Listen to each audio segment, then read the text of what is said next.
Okay, good day once again. This is our last passage for the Sermon of the Mount. Okay, the wise man built his house upon the rock.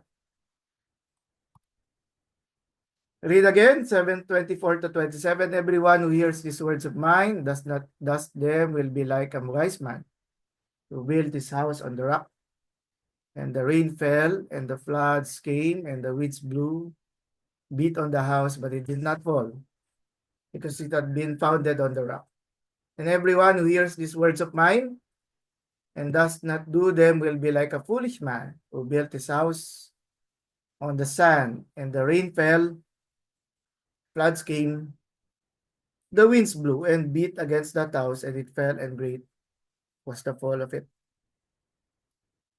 This is an example of a house that um, was destroyed because you can see in the background it is built on the sand, and it's really unfortunate now how much money was spent in the building of this house, the beauty of this architecture, but it just went to waste. And of course, it causes danger to the people living around it, such waste of property, purchasing everything. So house and its foundation. According to Talbert, the stress is on the fate of the two houses. Will they be standing when the storm is over? The thought world is a conventional one. For example, the Palestinian house had no foundations as such. Its stability depended on the soil on which it was built. The proper soil is specified in the promise. Everyone that when hears these words of mine and acts on them will be like a wise man who built his house on the rock. Talbert, citing Ulrich Luz, like the end of the Holiness Code, Deuteronomy 30:15-20, the final reduction of First Enoch, and the assumption of Moses 12:10 to 13. The readers are placed before the great alternative. Of course, we did a sequence since the golden rule, the idea of the two houses, the two types of trees, now the two houses. As in the discourse on the community and in the eschatological discourse, it is an eschatological parable which puts before the readers two different possibilities. If the Sermon on the Mount begins with blessings, it ends with warnings of judgment. Like the other large discourses in Matthew, the Sermon on the Mount ends with a focus on the last judgment. But it's not just a judgment, it is end of the world or apocalyptic end of judgment, I say. Indeed, here is in 5:3 to 12, Jesus is pronouncing proleptically the verdict of the last judgment. In so doing, the Matthean Jesus enables the auditors or the listeners, the original hearers, to see the true standards by which ultimate evaluations are made. Again, this looks back to chapters 5, until the as a fitting summary using parables to conclude his message. Doing the will of the Heavenly Father must surely be related to the higher righteousness, to the exposition of which the Sermon of the Mount overall has been devoted. The function of 7:13-27 is to move the auditors to act as if they were part of the very few who will enter life. It's a catalyst for shaping intentions. Montefiore in Talbert regards the Sermon on the Mount as lacking in Christology. He says, if we regard the Sermon of the Mount as the charter of the Christianity of Jesus, it is immensely striking how completely the Christological element is lacking. The new law contains no article of faith concerning the person of its giver. It is silent about his messiahship. There is no word about his divinity. We can seek to live in the spirit of the sermon, and yet, like every Jew, from Jesus' day to this refuse to acknowledge any man as our religious Lord. Is this so? Now, Dale Allison, like a wise man who built his house upon the rock, refers to basing one's life on the words of Jesus' sermon, which means, in effect, doing the will of the Father in heaven. It is what 10:32-33 means by acknowledging Jesus.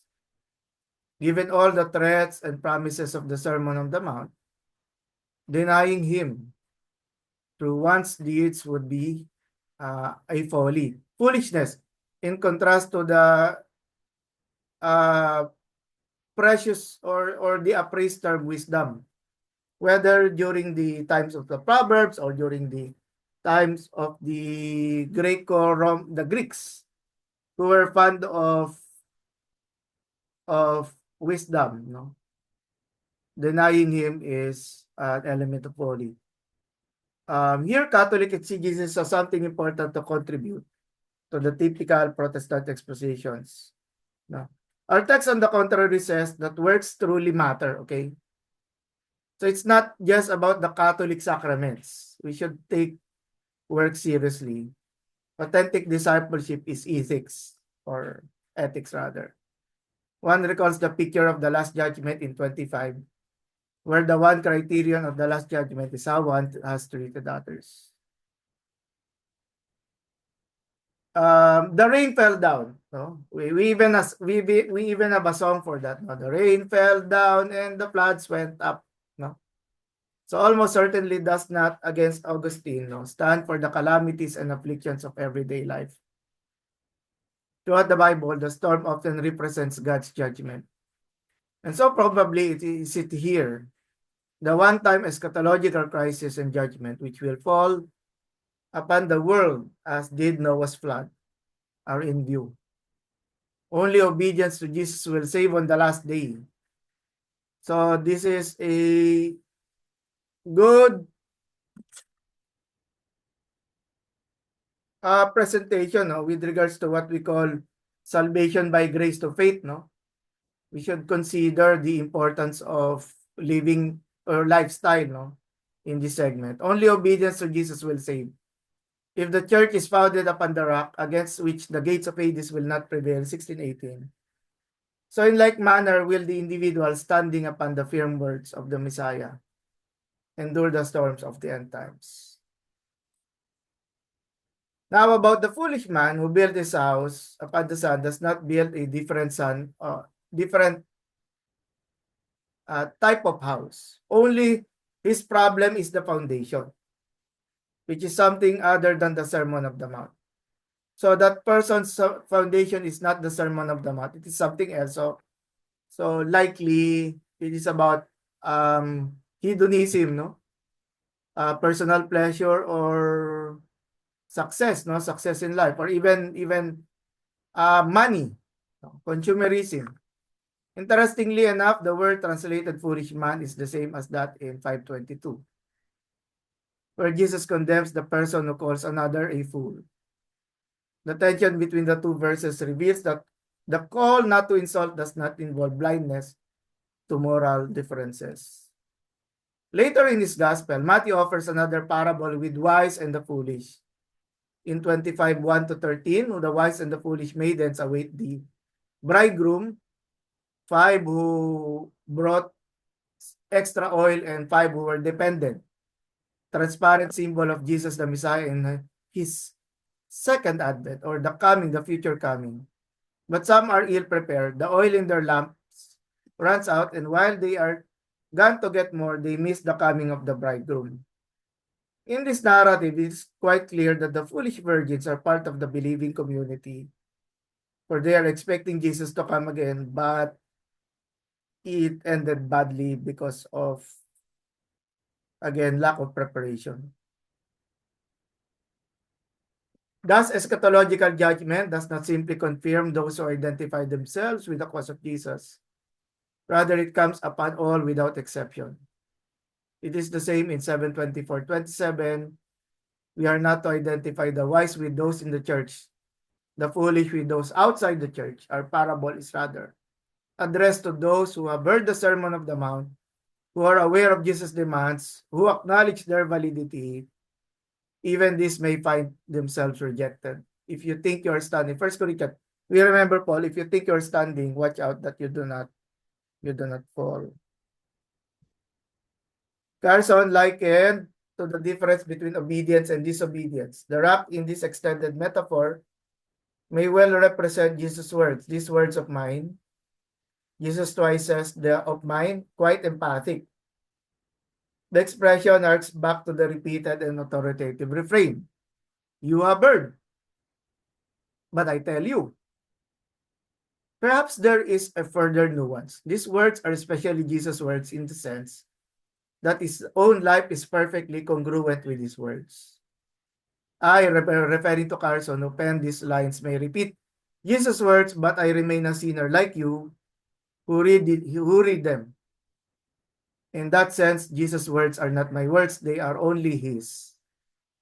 They remain to Christ. The Sermon of the Mount remains to Christ. But putting those words into practice is then like building a house on a sure foundation. That is, of course, our part and responsibility. Similarly, Jesus concludes the Sermon of the Mount by honestly attempting to frighten men and women into the kingdom. But again, this is not like yung watching a Jesus film that entitled In Hell, no? And using the element of fear, no, to convert people. This is an element of fear that is directed to people who are already within the experience of discipleship. In that case, you may dismiss Jesus as a liar or a fool. Alternatively, you may be so attached to your sin that even the threat of final and catastrophic judgment may not induce you to leave it. And somehow, if we follow into that direction, our understanding of once saved, always saved might be challenged. No? Are you really sure that you believe that once a person is saved, is always saved? Theologically, that may be acceptable, but still there is some room, no? In the end of days, such as the one we saw that people calling Lord and Lord, but they ended up, no, on the other side. But it's really scary nga, no? We keep repeating the word scary kanina pa. But you will be foolish indeed if you simply accuse Jesus of frightening you into the kingdom. That's not his intention. We ought not forget that Matthew's record of the Sermon of the Mount must be taken in the context of his entire gospel. It's not for nothing that his gospel begins with the prophecy concerning Jesus, which stresses his function as a savior. No, Mary will give birth to a son, and you are to give him the name Jesus because he will save his people from their sins. Matthew 1:21. A fitting name to his purpose and his, of course, his lordship. Within this context, the Sermon of the Mount does not press men and women to despair. It still less to self-salvation. Rather, it presses men and women to Jesus. The Sermon on the Mount reflects no malicious glee at the prospect of perdition. We do not rejoice now about the thought of people going to hell. That's really not part of our job.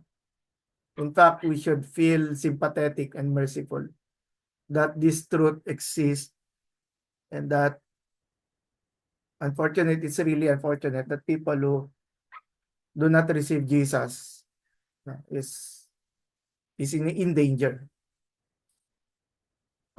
Now, Jesus is authoritative. Jesus' earthly career is the one who speaks God's authoritative word. This is the first focus. Two focuses, by the way, here. At his parousia, Jesus is the messianic judge, whose judgment is according to the authoritative word he had spoken during his earthly career. This is the second focus. The soteriology or understanding of salvation presupposed in the sermon fits the Christology. What God's messenger demands is repentance. What the sermon delineates is the content of the repentance demanded. the higher righteousness.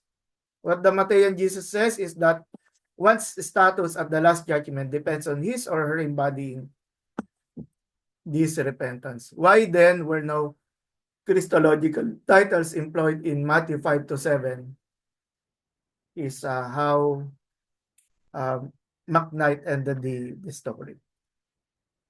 And when Jesus finished his sayings, the crowds were astonished at his teaching, for he was teaching them as one who had authority and not as their scribes. We can see this parallel pointed out by Charles Talbert, that in the before Matthew 5 verse 1, great crowds followed. The crowds are present, and then the mountain, and then Jesus goes up. 7:21 until 8:1, Jesus goes down. The teaching continues, and then he 5:2 opened his mouth, but 7:28 concluded this great section of the story. McKnight, the sermon ends when Jesus had finished saying these things. The crowds are amazed at his teaching because he taught as one who had authority and not as their teachers of the law. The teachers of the law thought derivatively, that is, by referring to the authorities. But Jesus taught with his own authority. All of us are impressed by the man whose skill and knowledge of a subject are so outstanding that it clears away the rubble of misconception and outlines the truth of the matter with sharp, incisive strokes. This was the effect. Jesus said, even there is no high Christology, others would say, the role of the authority of Jesus comes in. And Talbert, the conclusion indicates that Matthew regards the Sermon on the Mount as teaching, and that Jesus' teaching was perceived by the crowds as different in style from that of the scribes. The key to this closing point, 7:29, he taught them as one having authority, not as their scribes. How would an ancient auditor have heard this statement? It would have been heard as a contrast between two different styles of teaching. In the scribal world, authority resided in the past in one's teacher and his teacher and his teacher. I'm done. Done for now. The last chapter we ended, and then so again, you might be asking, what are we still we go? We will be talking about summaries. No? Next meeting, we will be talking about summaries. We will be talking about the kingdom theology, no? And the kingdom, which is not only significant within the Sermon on the Mount, but in the entire Gospel of Matthew, wherein Jesus is the Lord of the kingdom, and he invites people to participate, be part of the kingdom. Okay, your observations. I'm really tired. I'm really tired. Having to wake up so early and then taking care, etc. So ako meron isa, Doc, no? So Sige, natuwa sige. lang ako na we don't dwell on people going to hell, no? Though we are preaching or telling them yung good news. Tapos meron ako ditong palaging naisip na analogy, no? When we compared yung ano ba yung dagat-dagatang apoy? Hindi, I'm not sure kung familiar kayo dito. When we see yung definition ng dagat-dagatang apoy or sea of fire, ano ba na? Sea of fire, no? Pag tinignan ko siya, kunyari sa Earth, it is parang 70% of the ano to, bodily water. No? Tapos, nung sinabi ni Lord yung hell, bigla napaisip rin ako somehow na if 75% ang hell ay yung water, sabi ng Lord ay dagat-dagatang apoy, does it mean na malaki pupunta sa hell? Yeah, that's what I'm thinking before. So, no, syempre, nandun ako sa kabilang side pa din na I want everyone to hear the word of God. Doon rin ako pero na ako dito, minsan inisip ko yan, na parang sabi ko nga, if you will take it like this one, parang, ganun Doc, naisip ko lang kanina. I think you're trying to drive out yung there are really Christians who will not make it. They think they are Christian. They think they have received the Lord Jesus. Ganun talaga. It's really, it's a sad thing. Of course, you might be asking, what is my support?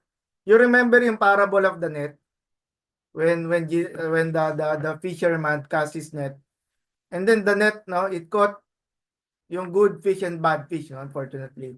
And then in that parable, no, the fisherman threw yung bad fish, no. You go back a few, it says the kingdom of heaven is like, no. Kaya medyo it's really sad truth, no. Sad truth that we need to no no to carry into the grave, no. Kasi just as naman, we all wanted, no, the people to really respond positively to the word of God. But kaya nga what we can do with the people within us, no, attending church. One thing, we really need to ensure that they are safe. Uh, how can you do that? That's really up to you. You create programs, no? You do something that will allow, no, those things to happen. Diba? Dagat-dagatan na po no? But it's really scary kasi in Genesis chapter 1 verse 1 to 2, it was the Spirit of God was hovering in the deep, no? And again, yung concept ng deep now, it's not water, it's now fire, no? So, it adds to the, kasi, anyway, I think we got your idea, no? Anything else?